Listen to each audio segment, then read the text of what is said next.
Lecture du livre des Nombres, chapitre 11. Le peuple murmura, et cela déplut aux oreilles de l'Éternel.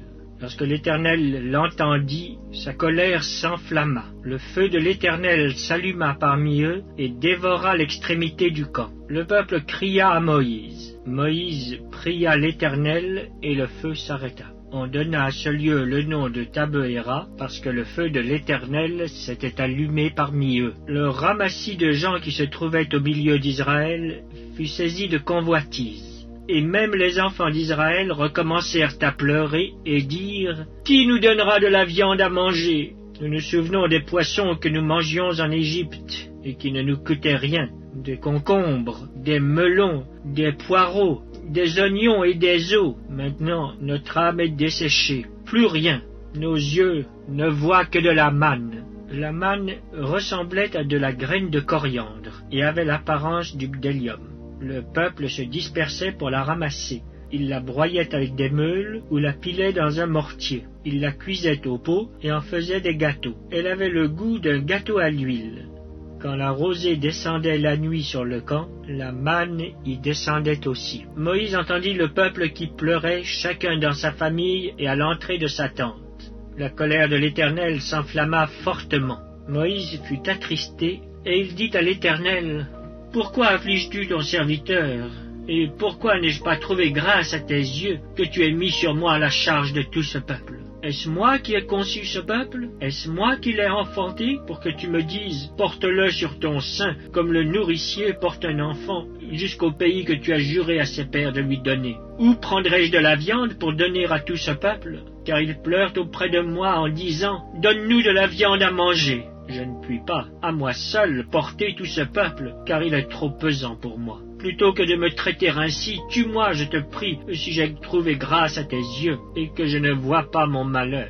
L'Éternel dit à Moïse, assemble auprès de moi 70 hommes des anciens d'Israël, de ceux que tu connais comme anciens du peuple, et ayant autorité sur lui. Amène-les à la tente d'assignation, et qu'ils s'y présentent avec toi. Je descendrai, et là je te parlerai. Je prendrai de l'esprit qui est sur toi, et je le mettrai sur eux, afin qu'ils portent avec toi la charge du peuple, et que tu ne la portes pas à toi seul.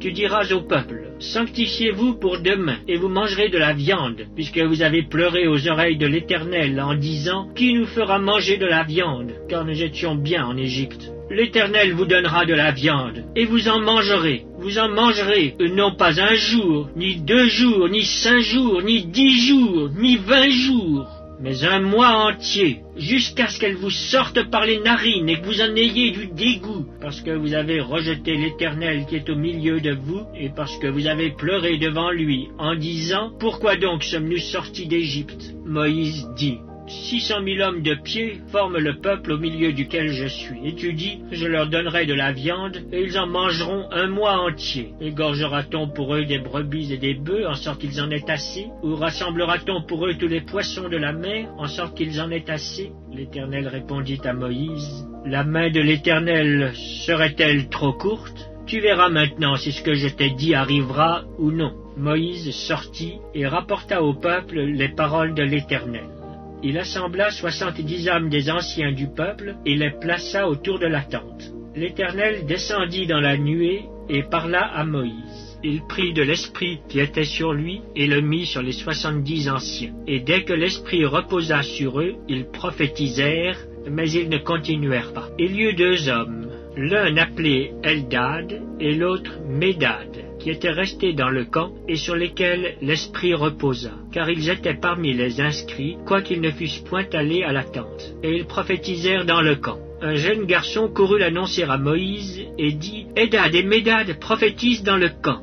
Et Josué, fils de Nun, le serviteur de Moïse depuis sa jeunesse, prit la parole et dit, Moïse, mon Seigneur, empêche-les.